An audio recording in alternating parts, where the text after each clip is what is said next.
This may be ironic, because the man was nothing like a hero, but he managed French people to love him. So this is a big deal.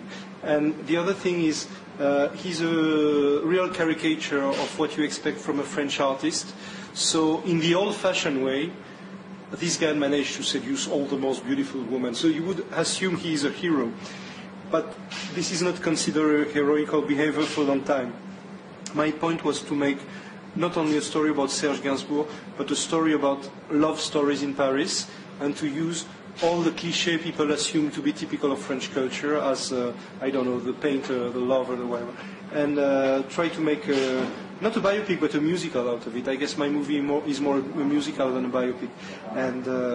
And he's the hero of that story. Mm-hmm. And it's also a way to say, I love him so much that I don't want to judge his life.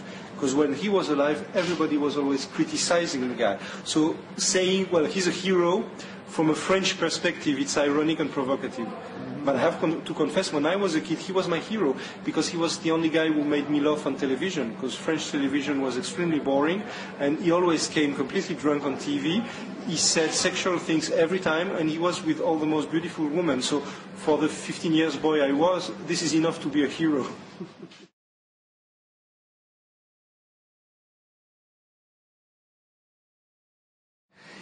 Yes, I think in some ways we've got a very powerful cinema in France nowadays, but it is paid with money that comes from television. So all the French movies, many of them, try to look like reality.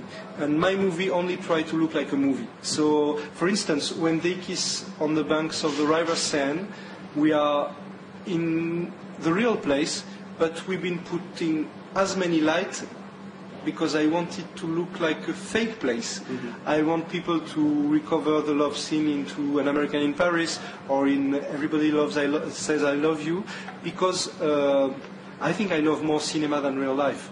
And from a French perspective today, it is a crime. Because I don't know why we've caught the illness of reality, and I've never been that much interested into reality. I would rather say the lies than the fiction. You got two ways to work on someone's life. Either you do an inquiry and you do a journalist work or a serious work, or you listen to the guy. Mm-hmm. And I've chose to listen to the guy, and my whole point was to gather all the interviews Serge Gainsbourg gave and to give importance to all the things he said, and never try to see if it's true or not true. It's just, he said this to occur during his childhood, so if he said this, it means it's meaningful for him. And if it's meaningful, I have to put it in the movie.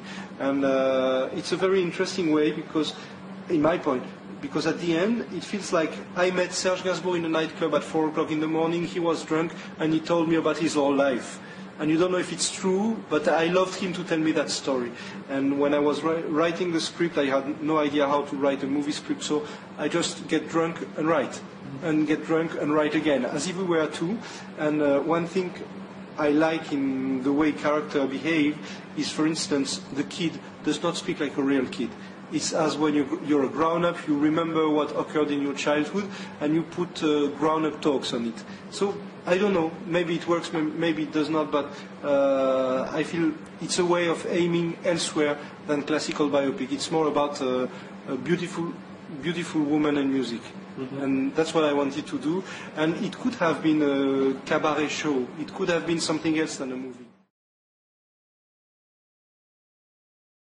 Not really. I'm a graphic novelist, but for that movie I had to do only movie work. But as I don't know how to write a script, I've been making several watercolors. And when I was in charge of production design or wardrobe, I made drawings for having the crew understanding my works. So it was not first a comic book, it was drawing for the crew, and after it was finished they published a huge book with all the watercolor, but the book was made afterwards.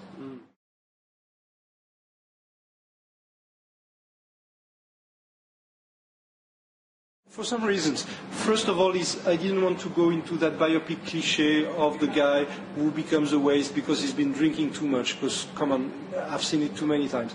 My point was more about a French hero, and the point of a French hero, it's the contrary of an American hero. American hero is meant to learn during the whole movie, and after he has improved, and the audience has improved with him. The point with French people is they are very egotist, selfish, and they never learn anything.